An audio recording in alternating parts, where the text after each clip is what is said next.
ಕ್ರಾಂತಿಯುಗದಲ್ಲಿ ನಾನೇ ಕುಬೇರನಾಗಿ ಮೆರೆಬೇಕೆಂಬ ಮುಂದಡಿ ಇಟ್ಟರೆ ಹೊರಗಿನಾಗಿ ತತ್ವಕ್ಕೆ ಪೊಂಗಿ ಹೋದ ನಿಂತಲ್ಲ ಆ ಲಂದುಲ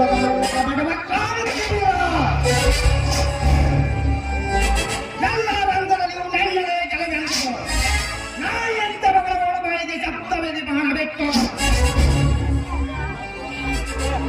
ಅವನು ಪ್ರಾರಂಭಿಸುವ ವಿದ್ಯಾರ್ಥಿಗಳ ಸಂಸ್ಥೆ ಮುಚ್ಚ ಹಾಕಿ ಈ ಸೇರಿನ ಪ್ರತಿಕಾಲಕ್ಕೆ ಮುಂದೊಂದು ದಿನವರ ಹತ್ತಿಗೆ ತೀರಕ್ಕೆ ಅಪಾಯ ತಂದು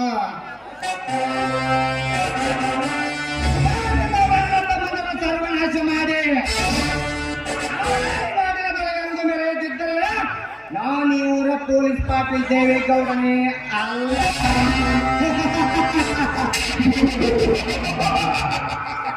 ಸಾಕು ಮಾಡಿ ಗೌರೇ ನಿಮ್ಮ ಅಟ್ಟಹಾಸದ ನಗೆಯನ್ನು. ಜಿತೇಂದ್ರ ಏನಾಯಿತು? ಆದಿತ್ಯನೇ ಮಾಡಿ ಕಳಿಸೋಡೆ ಯೋಗಿ ನಾನೇ ಅಂತೀರ ಅಷ್ಟೇ. ಆದರೆ ಇನ್ನು ಒಂದು ವಾರದೊಳಗೆ ಆ ಬಂಗ್ಲೇರಿನ ಹಣ ತಂದು ನಾನೇ ಮುಟ್ಟಿಸ್ತೀನಿ ಅಂದುವುದನ್ನ ಜೈವೀರ ಏನಂತೀರ ಅವನ ಕೆಲಸಕ್ಕ? ಆ ಕೆಲಸವನ್ನು ಈಗಲೇ ಮಾಡಬೇಕು ಜಿತೇಂದ್ರ. ಬೇಗ ಹೋಗಿ ಜೈವೀರ ಎಲ್ಲಿದ್ದಾನೆ ಎತ್ತಿಕೊಂಡು ಬಂದು ಬಿಡು. ಯಾಕೊಂಡು ಬಾ ಹೋಗ. ಈಗಲೇ ನಿಮ್ಮಪ್ಪನೇ ಆಗಿದೆ ಸಾಕು ಗೌಡ್ರೆ. ಅವನೆಲ್ಲಿ ಅಡಿಗೆ ಮರಿಯಾಗಿ ಕುಳಿತುಕೊಂಡರು ಅವನನ್ನು ದರದಲ್ಲಿ ತಂದು ನಿಮ್ಮ ಪಾದಕ್ಕೆ ಇಡ್ತೀನಿ. ನಾನು ಹೋಗಿ ಬರ್ತೀನಿ ಗೌಡ್ರೆ.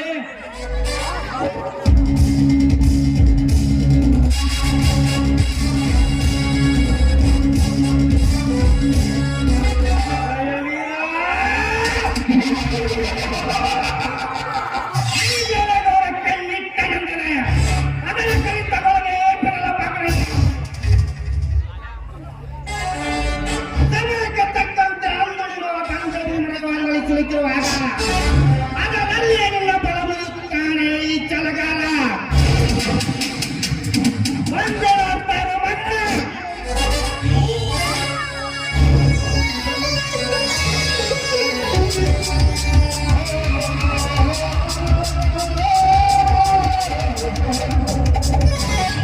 ಗೌರೇ ನೀವು ಈ ಚಟ ಸಾಧಿಸ್ತೀರಿ ಅಂದೆ.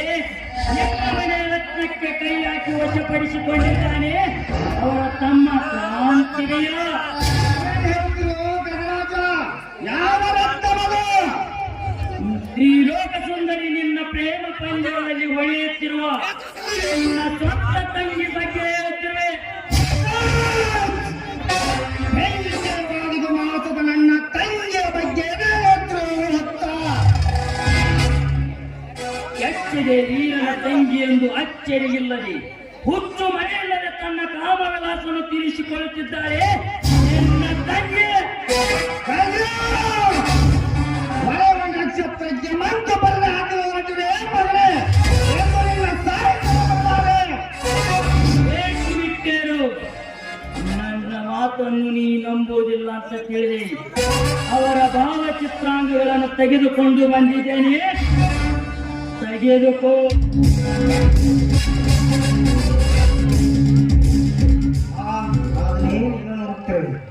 ನಿಜವಾಗಿಯೂ ನನ್ನ ತಂಗಿಯ ಕ್ರಾಂತಿಯನ್ನು ಬಿದ್ದೋಗಿರುವೆ.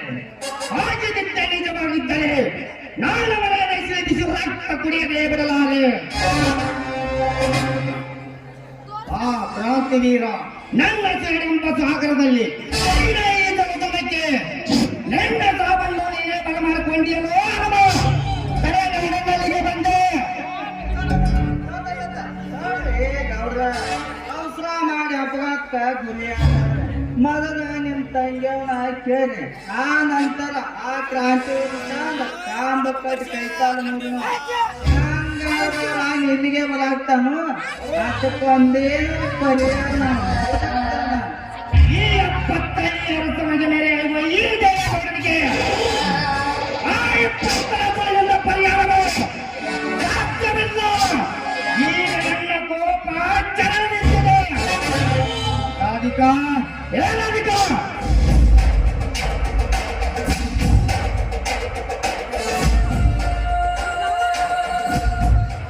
ಯಾಕಣ್ಣ ನನ್ನ ನಿನಗೆ ಈ ನಿನ್ನ ಅಣ್ಣನ ಮುಂದೆ ಎಂದಾದರೂ ನೀನು ಸುಳ್ಳಿರುವೆ? ಇಲ್ಲಣ್ಣ, ನಿನ್ನ ಮುಂದೆ ಸತ್ಯವನ್ನು ಬಿಟ್ಟು ನಿನ್ನ ಬೇರೆನೇ ಹೇಳೋದಿಲ್ಲ.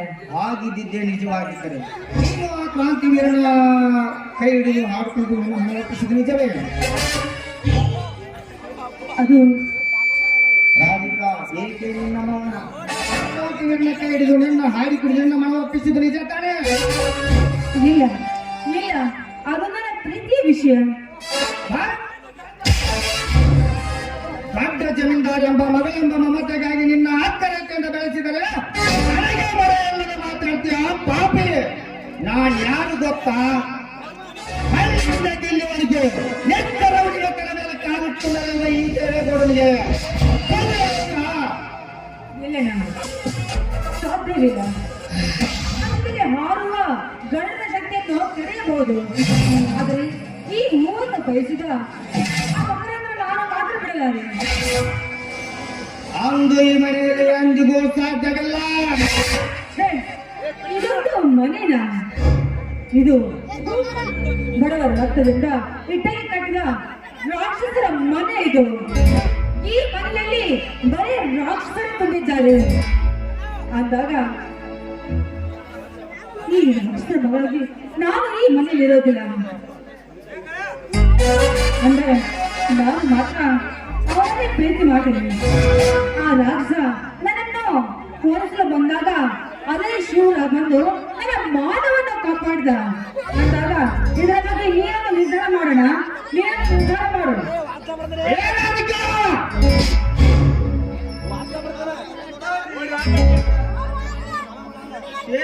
ಚೋದ ಮೂಗ ಶಾಂತ ಆದ್ಮೇಲೆ ಬರುದಿಲ್ಲ. ನಿಧಾನಕ್ಕೆ ನಿರ್ಧಾರಕ್ಕೆ ಬರ್ಬೋದು. ನಿಮ್ಮಂತ ಬುದ್ಧಿವಂತ ಲಕ್ಷಣ ಏನಂತೀರಿ?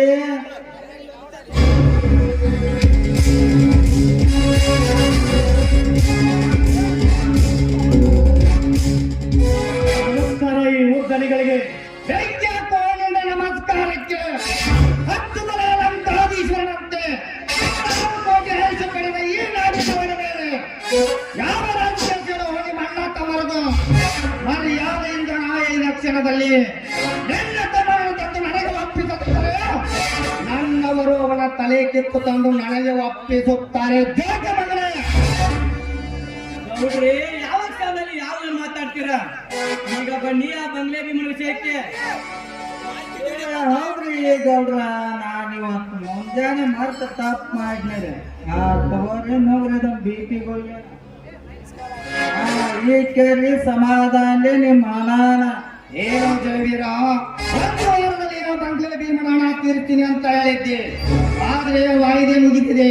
ನಿನ್ನ ಆಸ್ತಿಯನ್ನು ಕೊಡ್ತನು ಅಂತ ಹೇಳಿದ್ದೆ. ಕಟ್ಟ ಮಾತು. ಆ ಮಾತು ಎಲ್ಲಿಂದ ತಪ್ಪಿದಾಗವ್ರೆ? ಅದು ಈಗಲೂ ಸತ್ಯವಿದೆ. ಲೇ ತಮ್ಮ, ಅದು ನೀನೇ ಸಾತ್ ಹೋಗೈತಿಪ್ಪ. ನನ್ನ ಸತ್ಯದ ಮಾತ ನೀ ಕೊಟ್ಟ ಮಾತಿನಂತೆ ನಡೆದುಕೊಳ್ಳುತ್ತಿದ್ದರೆ ಈಗಲೇ ನಿನ್ನ ಹೆಣ ಬೀಳುತ್ತೆ ಧರ್ಮಕಂಬ ಸರ್ಪಣಿಗೆ ನಿಮ್ಮ ಹಣ ನಾನೇಕೆ ಮುಳುಗಿಸ್ಲಿ ಗೌಡ್ರೆ? ನಾನು ನಮ್ಮ ಅಪ್ಪನ ಮಗ ಆಗಿ ಬರಬೇಕು. ನಿಮ್ಮ ಮಗ ಆಗಲಾರೇನೋ? ಇನ್ನೆರಡು ದಿನ ಟೈಮ್ ಕೊಡಿ, ನಿಮ್ಮ ಹಣ ತಂದು ಒಟ್ಟಿಸ್ತೀನಿ. ಸಾಧ್ಯವಿಲ್ಲ. ಈಗ ಗ್ರಾಮ ಮುಗಿದಿದೆ, ಅಂದ ಮೇಲೆ ಹಣ ಕೊಡಬೇಕು ಒಂದು ಮಗಳೇ. ಆದ್ರೆ ಬಾಂಡಲ್ಲಿ ನಿನ್ನ ಆಸ್ತಿಯನ್ನು ಸ್ಥಾಯಿ ಹಾಕಬೇಕು ಒಂದು. ಆಯ್ತು ಗೌಡ್ರಿ, ನಾನೆಂದು ತಪ್ಪಗಾರನ ಆಗಲಾರನು. ನನಗೆ 12 ದಿನ ಟೈಮ್ ಕೊಡಿ, ನಿಮ್ ಹಣ ತಂದು ಮುಟ್ಟಿಸ್ತೇನೆ. ಆಯ್ತಾ? ನೀವೆಲ್ಲವಾಗಿ ಮುಗಿದ ಕ್ಷಣವೇ ಈ ನಿನ್ನ ಮನೆ ಹೊಲ ನಮಗೆ ಸೇರಿದಂತ ಸಹಿ ಹಾಕು. ಜಿತೇಂದ್ರ, ಪುಟ್ಟ ಮಾತಿಗೆ ತಪ್ಪಿನ ಹೇಗೆ ವಂಶ ಅಲ್ಲ ಈ ಜೈಲಂದು. ನಮದು ವೀರರ ವಂಶ, ನೆಲಕ್ಕೆ ಬಿದ್ದವನ ಮೇಲೆ ಕತ್ತ ವಂಶ, ಕಷ್ಟದಲ್ಲಿ ಇದ್ದವನ ಕಣ್ಣೀರು ಹರಿಸುವ ವಂಶ. ಮೊದಲು ಕೊಡಿರಿ, ಅದೇ ನಿಮ್ಮ ಕೆಲವರ ಪತ್ರವನ್ನು. ಸಹಿ ಮಾಡೋದಕ್ಕೆ ನನ್ನ ಹಣ ಮುಟ್ಟಿಸಿ ಕರಾರ್ ಪತ್ರವನ್ನು ಹರಿದಾಕ್ತೇನೆ. ಮೊದಲೇ ನಾನಿನ್ನು ಬರುತ್ತೇನೆ. ಹೇಳು.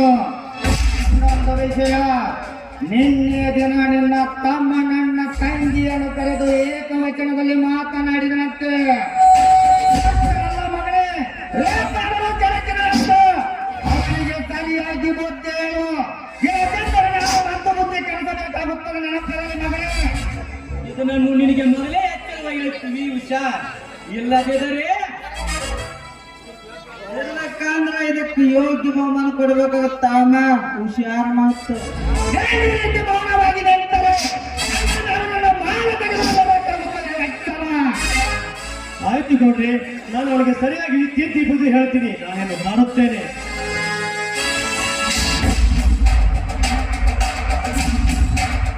ಇನ್ನು ನಮ್ಮ ಮುಂದಿನ ಕೆಲಸ ಗಜರಾಜ್ ಭೇಟಿಯಾಗಿ ಆ ನಂತರ ಕೂಟದ ರಾಜ ಶ್ರೀಕಾಂತ್ ಭೇಟಿಯಾಗ ನೋಡ್ರಿ. ಆ ಬಂದೆ ಭೀಮನ ಕಥೆ ಮುಗಿಸಿ ಚಿಂತೆ ಇಲ್ಲದ ಚಿರತೆಯಂತೆ ನಾವಾಗಿದ್ದು, ತದನಂತರ ಆ ಬಂಗ್ಲೆ ಭೀಮನ ಹಬ್ಬದಲ್ಲಿ ಆಸ್ತಿಯನ್ನು ನಮ್ಮ ವಶ ಮಾಡಿಕೊಳ್ಳೋಣ. ಎಲ್ಲ ಗುಡ್ ಐಡಿಯಾ. ಆದರೆ ಇದರೊಂದಿಗೆ ಅವಿದ್ಯಾಚೇತನ ಸಂಸ್ಥೆಗೆ ತಣ್ಣೀರು ಹಾಕುವ ಕಾರಣ ಬೇಕಲ್ಲ. ಆ ಸಂಸ್ಥೆ ನಡೆಯಲು ಹಾಗೆ ಮಾಡೋದು ನಾನಿದ್ದೇನೆ. ಅದು ನಿಮಗೆ ಭಯಬೇಡ, ಅವರಿಗಾಗೆ ಬೆಳೆದಿದ್ದಾನೆ ಈ ಬೇತಾಳ.